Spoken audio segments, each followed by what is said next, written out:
زندگی پھولوں کی سیج نہیں، ہر شخص اپنی جگہ کسی نہ کسی آزمائش، مصیبت یا دکھ کا سامنا کر رہا ہے۔ کبھی غربت، کبھی بیماری، کبھی دشمنوں کی چالیں، کبھی اپنے چھوڑ جاتے ہیں تو کبھی حالات ساتھ نہیں دیتے۔ لیکن کیا ہم ان اندھیری راتوں میں اللہ کو پکارتے ہیں؟ کیا ہم واقعی سمجھتے ہیں کہ اللہ کافی ہے؟ آئیے آج کے اس بابرکت بیان میں ہم سمجھتے ہیں کہ اللہ آزمائش کیوں دیتا ہے، مشکل وقت میں اللہ کی مدد کیسے آتی ہے، نبیوں، صحابہ، اولیاء اور عرفاء نے مصیبتوں میں کیا طرز عمل اپنایا، اور ہم کیسے اپنے دل کو امید سے روشن رکھ سکتے ہیں۔ اللہ تبارک و تعالی قرآن مجید فرقان حمید میں ارشاد فرماتا ہے، کیا لوگوں نے یہ گمان کیا ہے کہ صرف ایمان لانے کے دعوے پر ہی چھوڑ دیے جائیں گے اور ان کو آزمایا نہیں جائے گا؟ دیکھیں، حضرت ابراہیم علیہ السلام کو آگ میں ڈالا گیا، حضرت یوسف علیہ السلام کو کنویں میں پھینکا گیا، حضور تاجدار کائنات صلی اللہ علیہ وآلہ وسلم کو طائف میں پتھر مارے گئے، صحابہ کرام رضوان اللہ علیہم اجمعین کو مکہ کی گلیوں میں گھسیٹا گیا، لیکن انہوں نے صبر کیا اور اللہ کی مدد ان کے ساتھ ہوگی۔ یہی بات ہے کہ اللہ تبارک و تعالیٰ نے ارشاد فرمایا سورہ بقرہ کی آیت نمبر 153 میں، ان اللہ مع الصابرین، بے شک اللہ تعالیٰ صبر کرنے والوں کے ساتھ ہیں۔ اور دیکھیں، حضرت خباب بن ارت جلتے کوئلوں پر لٹائے گئے، حضرت بلال رضی اللہ تعالیٰ عنہ کو تپتی ریت پر رکھا گیا، لیکن زبان پر صرف عہد عہد۔ علامہ اقبال رحمۃ اللہ علیہ فرماتے ہیں، یہ فیض ہے شہیدوں کا، ملت کے پاسبانوں کا، کہ صبر آزمائش میں امید کا چراغ جلتا ہے۔ سورہ طلاق کی آیت نمبر 2 میں اللہ تعالیٰ ارشاد فرماتا ہے، جو اللہ سے ڈرتا ہے اللہ اس کے لیے نکلنے کا راستہ پیدا کر دیتا ہے۔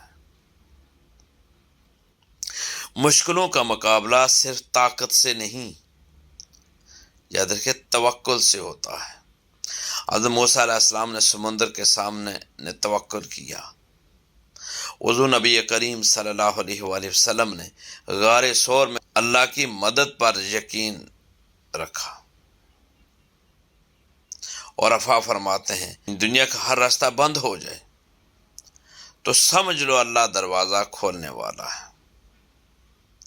شیخ عبد القادر جیلانی رضی اللہ تعالیٰ عنہ بچپن میں سفر کے دوران ڈاکوؤں سے لوٹے گئے، مگر سچائی اور صبر نے ان کو دنیا کا ولی بنا دیا۔ حضرت رابعہ بصریہ رحمۃ اللہ علیہا نے فقر و فاقہ میں اللہ سے محبت میں غرق ہو کر دنیا و آخرت سنوار دی۔ حضرت خواجہ معین الدین چشتی اجمیری رحمۃ اللہ علیہ نے فرمایا، جو آزمائش پر شکر اور نعمت پر فخر اختیار کرے وہی اللہ کا ولی ہوتا ہے۔ دیکھیں، مشکل وقت صرف ایک امتحان ہے، جب ہم صبر کرتے ہیں تو اللہ کی مدد فرشتوں کے لشکر کی طرح نازل ہوتی ہے۔ فَإِنَّ مَعَ الْعُسْرِ يُسْرًا، یقیناً ہر نیکی کے ساتھ آسانی ہے۔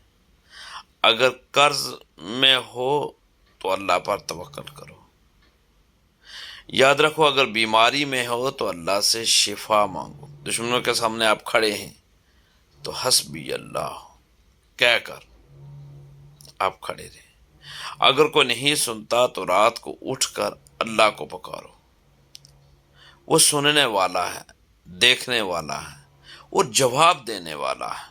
یاد رکھیں، اندھیری رات کے بعد روشنی ضرور ہوتی ہے۔ اللہ کبھی اپنے بندے کو تنہا نہیں چھوڑتا، تم صرف صبر کر لو، جب دنیا والے چھوڑ جاتے ہیں تب اللہ کہتا ہے اب میں کافی، مشکلوں سے نہ گھبرا، وہ رب تیری رگے جاں سے بھی قریب ہے، اللہ تجھے وہاں سے رزق دے گا جہاں سے تم نے کبھی سوچا بھی نہ ہوگا۔ دیکھیں، مشکلات، مصائب و آلام، دکھ درد، تکلیفیں، یہ زندگی کا حصہ ہے، اور ان سب چیزوں سے اللہ نے اپنے پیاروں کو بھی آزمایا ہے۔ اب دیکھتے نہیں، انبیاء کرام، ان سے بڑھ کر یہ انسانیت کا وہ طبقہ ہے جو سب سے اوپر والا ہے، ان پر بیماریاں بھی آئیں، مشکلات بھی آئیں، مصائب و آلام بھی آئے، دکھ درد بھی آئے، تکالیف بھی آئیں، لیکن انہوں نے اللہ تعالیٰ پر توکل نہیں چھوڑا۔ ان کی زندگی ہمارے سامنے۔ پھر دیکھیں صحابہ کرام رضوان اللہ علیہم اجمعین، پھر اس کے بعد اولیاء کرام کی زندگی پر نگاہ دوڑائیں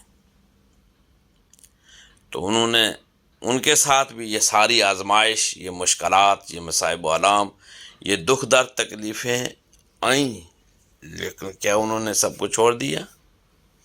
نہیں۔ تو ہمیں کرنا کیا ہے؟ یہ ایک بڑا امپورٹنٹ سوال ہے میرے بھائیو۔ کرنا یہ ہے کہ ہم نے اس اللہ کو پکارنا ہے۔ پیارے آقا حضور تاجدار کائنات صلی اللہ علیہ وآلہ وسلم ہر روز 70 سے 100 مرتبہ کلمہ استغفار پڑھتے، اور یہ آپ صلی اللہ علیہ وآلہ وسلم کی زندگی کا معمول تھا۔ ہمیں چاہیے کہ ہم بھی پیارے آقا صلی اللہ علیہ وآلہ وسلم کی سنت پر عمل کریں، اور پھر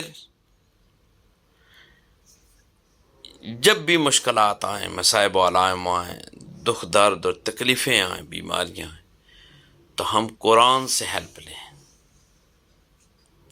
ہم حدیث مبارکہ سے ہیلپ لیں، ہم پیارے آقا حضور تاجدار کائنات صلی اللہ علیہ وآلہ وسلم کی سیرت کو اسٹڈی کریں اور آپ کی سیرت سے ہیلپ لیں۔ یقیناً ہم جب ایسا کریں گے تو ہماری مشکلات کم ہوں گی، اور اپنے رب پر ہمارا توکل بڑھے گا، اور مجھے پورا یقین ہے کہ ہم ایسا کریں گے تو اللہ تعالیٰ کی مدد آن پہنچے گی۔ اللہ تعالیٰ کی بارگاہ میں دعا ہے کہ اللہ تبارک و تعالیٰ ہمیں نیک اور صالح اعمال کرنے کی توفیق اور ہمت عطا فرمائے۔